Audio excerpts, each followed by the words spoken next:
1949, la guerre froide se prépare. Des troupes s'entraînent pour défendre l'Europe occidentale et les États-Unis s'unissent à leurs alliés pour créer l'OTAN.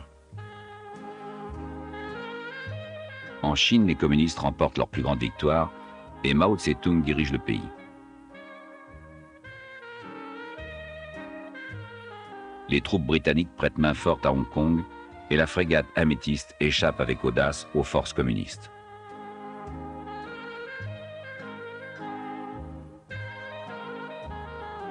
À Londres, l'année s'annonce par une terrible vague de froid. Le brouillard enveloppe les rues. La ville est toujours sous l'austérité de l'après-guerre. Même si la levée du rationnement des vêtements fait planer l'espoir d'une amélioration, la dévaluation de la livre fait monter les prix des denrées alimentaires de première nécessité et accable le pays. L'agitation règne sur les marchés financiers et le gouvernement exhorte les entreprises britanniques à profiter de la dévaluation pour lancer une vague d'exportation. Olivia Durand-Deacon, une veuve de 69 ans bien qu'apparemment peu concernée, ne reste pas insensible à cet appel du gouvernement. Son mari, colonel du régiment de Gloucestershire, l'a laissée dans l'aisance. Elle réside depuis de nombreuses années dans le luxueux hôtel Onslow Court sur Queensgate, une rue élégante du quartier de Kensington. Madame Durand-Deacon vient d'avoir l'idée de créer des ongles artificiels en plastique et cherche quelqu'un pour l'aider à monter ce projet.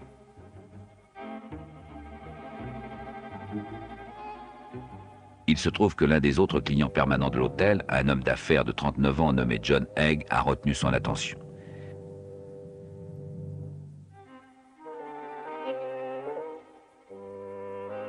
Egg, toujours affable et élégamment vêtu, possède une superbe automobile Alvis.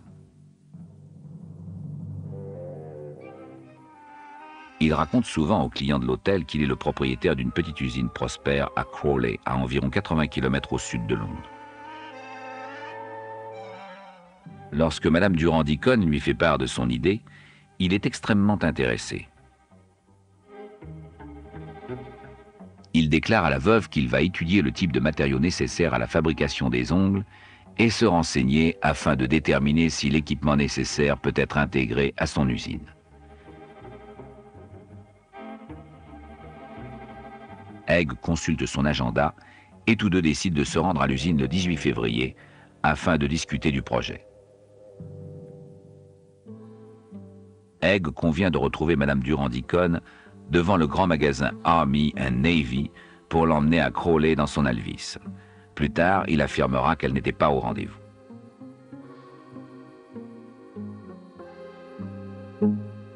Ce jour-là, Egg se rend cependant en voiture à Crawley. C'est un visiteur régulier depuis plusieurs années et on le connaît bien dans la ville.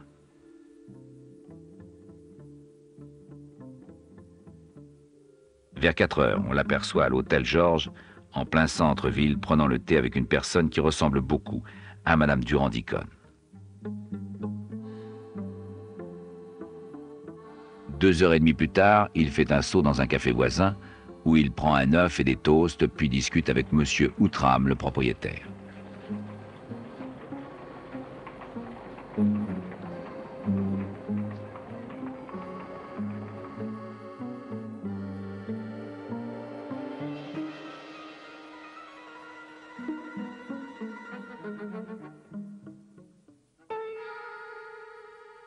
Plus tard, vers 21h20, il rentre dîner à son hôtel.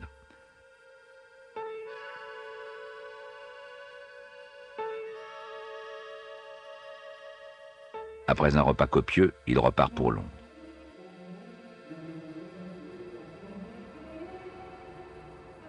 Le lendemain matin, Madame Durand-Deacon ne rejoint pas sa table habituelle pour le petit déjeuner.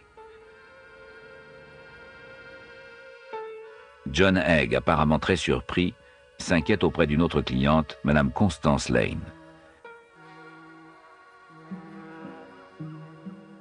Il apprend avec consternation que celle-ci est au courant de son rendez-vous avec Madame Durand-Deacon et lui explique précipitamment que celle-ci ne l'a pas rejoint comme convenu. Plus tard dans la journée, Egg retourne à Crawley. Là, il passe à ses locaux, puis vend quelques bijoux pour un montant de 110 livres. Il dépose ensuite chez le teinturier un manteau en astrakhan et prend un repas à son hôtel. Comme à l'accoutumée, sa présence en ville ne passe pas inaperçue.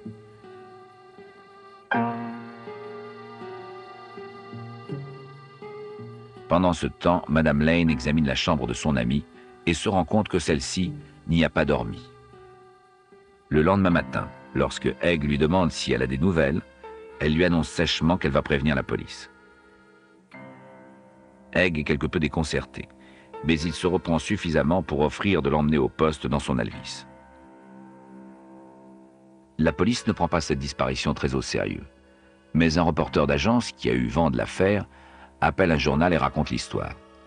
Bientôt, celle-ci se répand dans les journaux et Scotland Yard ordonne des recherches.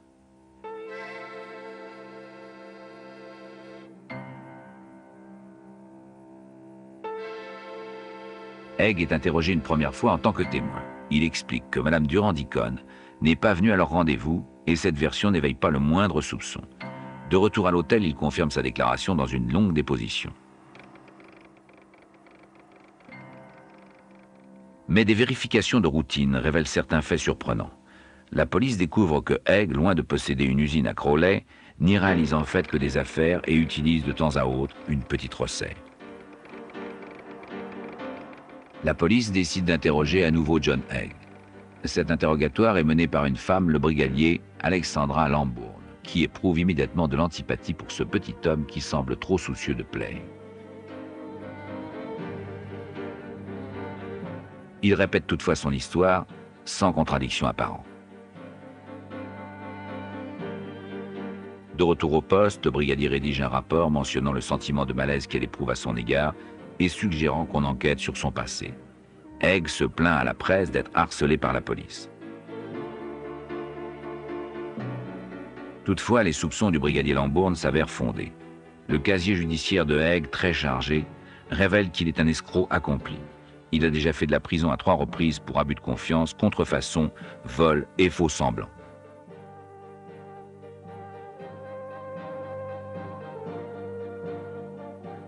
Cette piste semble sérieuse. On demande à la police de Crawley de vérifier à nouveau le récit de Egg et des policiers rencontrent le directeur d'usine avec qui Egg a fait quelques affaires. Celui-ci leur demande alors s'ils veulent visiter la resserre que Egg utilise. Le 26 février, 2 inspecteurs l'accompagnent dans la petite cour où elle est située.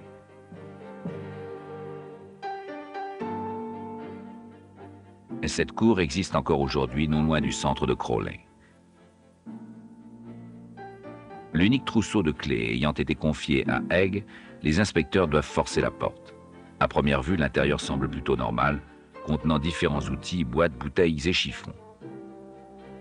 Mais au cours de recherches plus minutieuses, les inspecteurs découvrent des objets plus inhabituels, comme une paire d'épais gants en caoutchouc, ainsi qu'un tablier en caoutchouc taché de produits chimiques. Ils y trouvent aussi un masque à gaz datant de la guerre, des réservoirs d'acide vides et des fûts métalliques corrodés.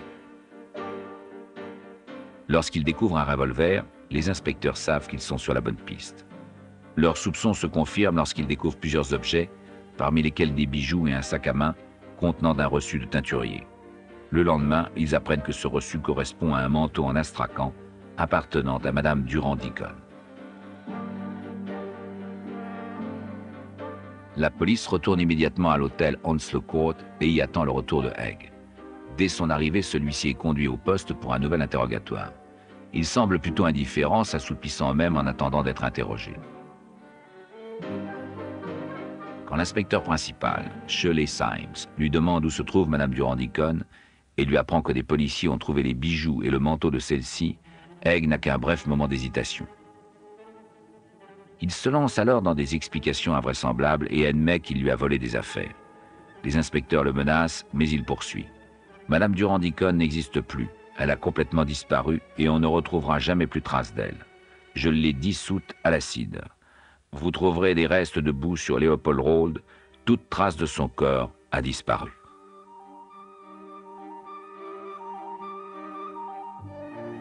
Sans montrer la moindre émotion, Egg décrit comment il a abattu sa victime, puis comment il a placé le cadavre dans une cuve d'acide pour le dissoudre.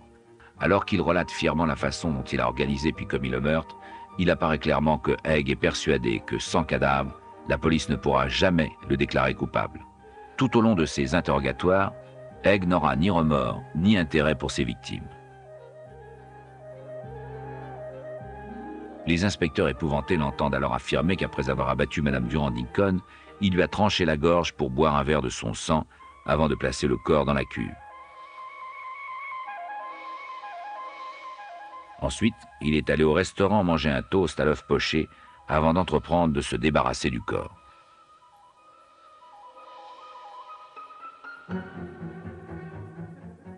La décomposition du cadavre a pris plusieurs jours, et Egg a dû verser dans la cour, à l'aide d'un seau, une grande partie du liquide. Puis il a rempli à nouveau la cuve afin que le processus se poursuive.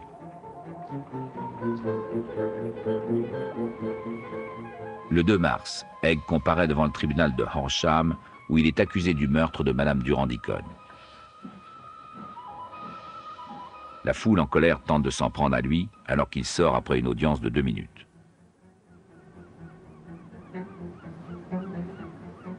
Egg est persuadé que la police ne pourra jamais trouver de traces du corps de la veuve.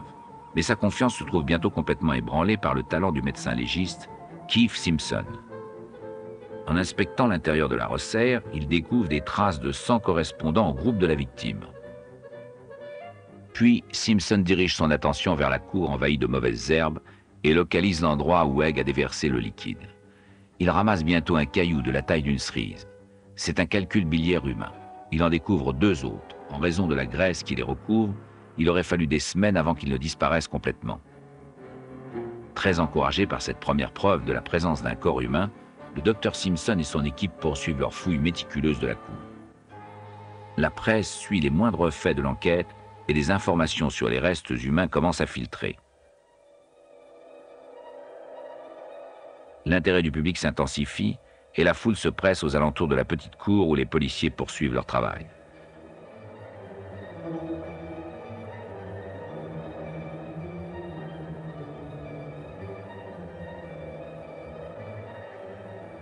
Chaque centimètre du terrain est examiné.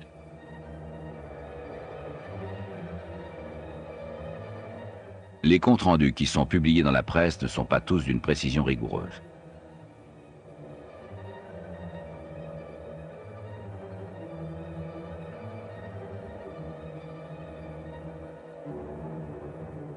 La fouille dure plus d'1 semaine et on en vient rapidement à se poser des questions sur le nombre exact des victimes de cet étrange tueur.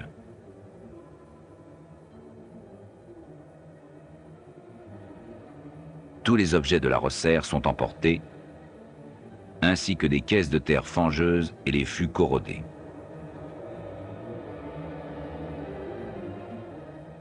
La police fait alors une découverte cruciale.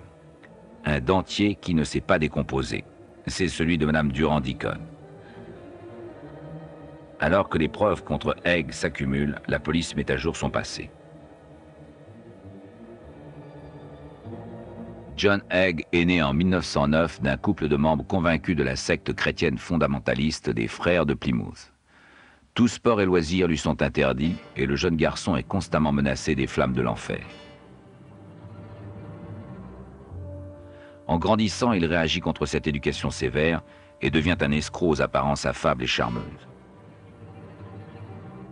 Il devient un faussaire accompli et commet de nombreux abus de confiance, se faisant passer parfois pour un juriste.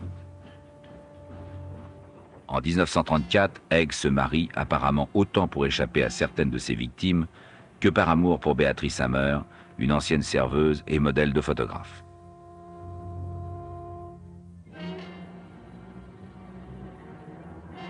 Moins de 4 mois plus tard, il est condamné à 15 mois de prison pour fraude et il ne reverra plus jamais sa femme. Peu après sa libération, Egg se met à travailler pour William McSwan en tant que gérant d'une salle de jeu. Mais Egg est à nouveau forcé de prendre la fuite et ils se séparent. Plusieurs années après, en 1944, alors que Egg s'est installé à Londres, ils se rencontrent par hasard. La mère de McSwan demande à Egg d'aider son fils à échapper à la mobilisation. Egg, qui depuis longtemps est fasciné par l'idée de commettre le crime parfait, fait mine d'accepter. Sous prétexte d'aménager une cachette, il entraîne McSwan dans un appartement en sous-sol, en face du métro de Gloucester Road, et le matraque à mort.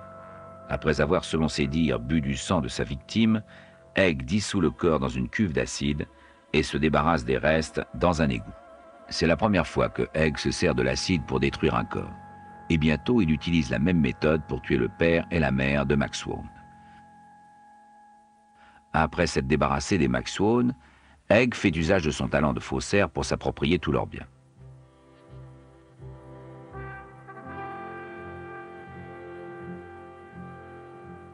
Mais, détail surprenant, aucune de ces lettres n'éveille de soupçon. Par ailleurs, Egg s'est si bien débarrassé des corps que ce n'est que lorsqu'il avoue ses crimes, durant l'interrogatoire, que la police découvre ses premiers meurtres.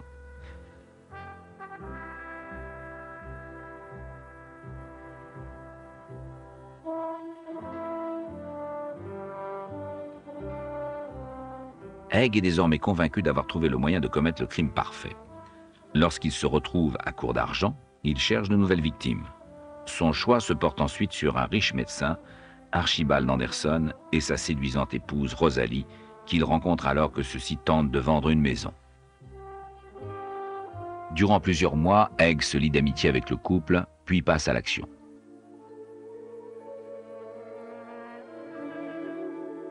Dès février 1948, il trouve un nouveau local pour lui servir d'abattoir. Les Anderson acceptent de se rendre à Brighton pour le week-end avec leur ami dévoué John Egg. Là-bas, le docteur Anderson accepte de se rendre à Crawley pour visiter ce que Egg lui présente comme son usine. Egg là-bas, puis il attire son épouse dans la resserre, la tue et se débarrasse des deux corps à l'acide.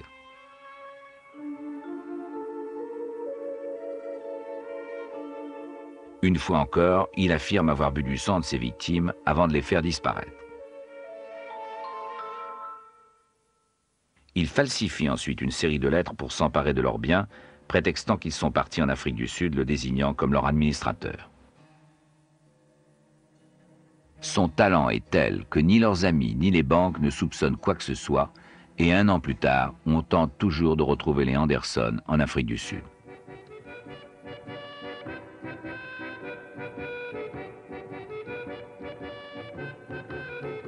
Mais John Egg se retrouve bientôt à court d'argent et choisit alors sa dernière victime, Madame Durand-Deacon. Il commande un autre réservoir d'acide. La presse annonce que Egg a avoué 4 autres meurtres. Cette nouvelle fait sensation.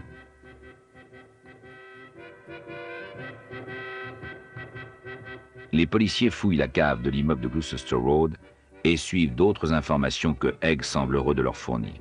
Dans chaque cas, il affirme avoir bu du sang de ses victimes avant de s'en débarrasser.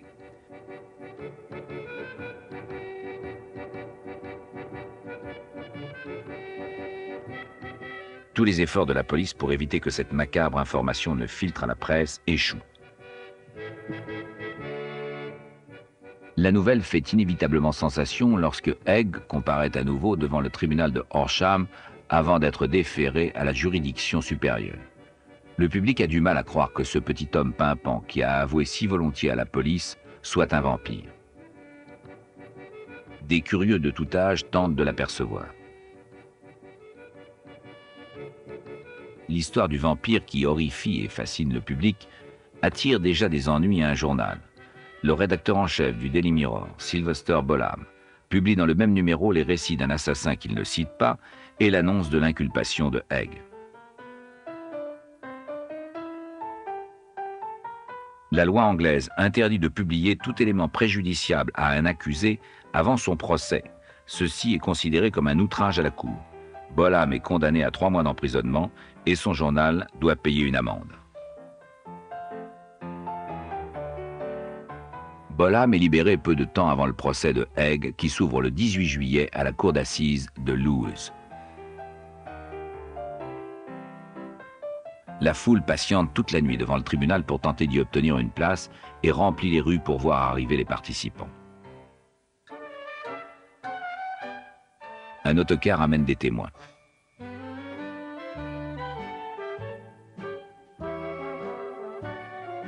On s'arrache les journaux, mais la presse est incapable d'avoir la moindre information sur une certaine Barbara Stephen, qui sourit mais ne révèle rien sur son amitié de 6 ans avec Egg. Madame Constance Lane, dont les soupçons ont les premiers éveillé l'attention de la police, est un témoin à charge crucial.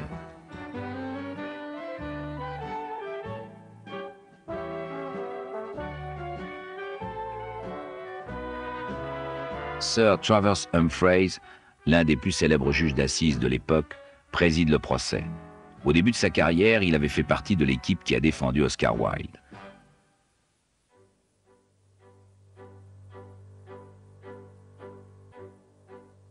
Tandis qu'on le conduit au tribunal, Egg est comme toujours irréprochablement vêtu et semble totalement insouciant. L'accusation est menée par le procureur général, Sir Hartley Shawers-Ross.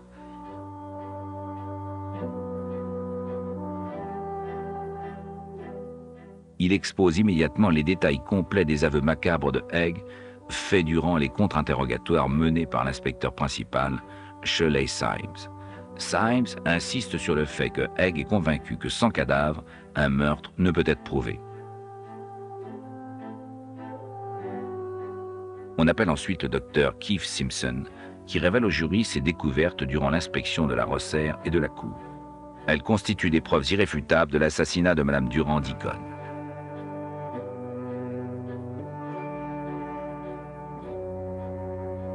Peu à peu, le jury apprend comment la veuve, qui ne se doutait de rien, a été attirée dans l'entrepôt, puis tuée par balle. Il découvre comment Egg a tout méticuleusement préparé pour faire disparaître le corps à l'acide et comment il a mené sa sinistre tâche à bien sur plusieurs jours.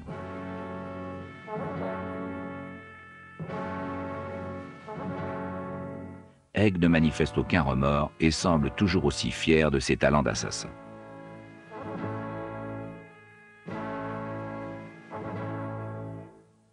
Tout au long du réquisitoire de l'accusation, il fait des mots croisés et manifeste peu d'intérêt pour les débats. Maxwell Fyfe, son avocat, n'essaie à aucun moment d'effectuer le contre-interrogatoire des témoins à charge. Il pressent que la seule chance pour Egg d'éviter la potence est d'être reconnu dément. Dès le début de sa plaidoirie, il déclare « Le trouble psychique qui, je le soutiens, a affecté la raison de l'accusé est un cas rare, mais assez bien connu, de démence qu'on appelle en psychiatrie de la paranoïa pure. »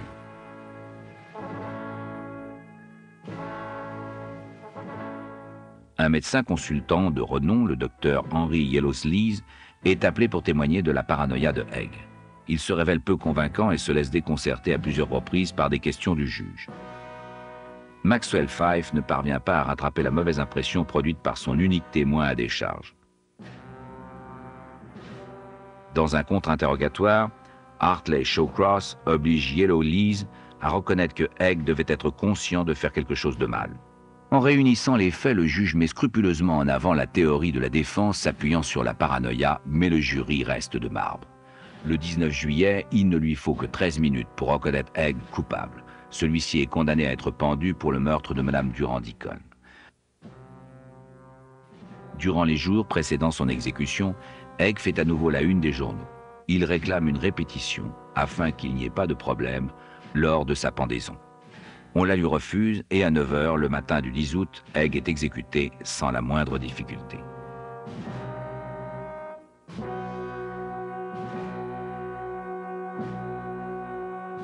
Une foule de plusieurs centaines de personnes attend devant les portes de la prison de Wandsworth pour voir l'annonce officielle de sa mort.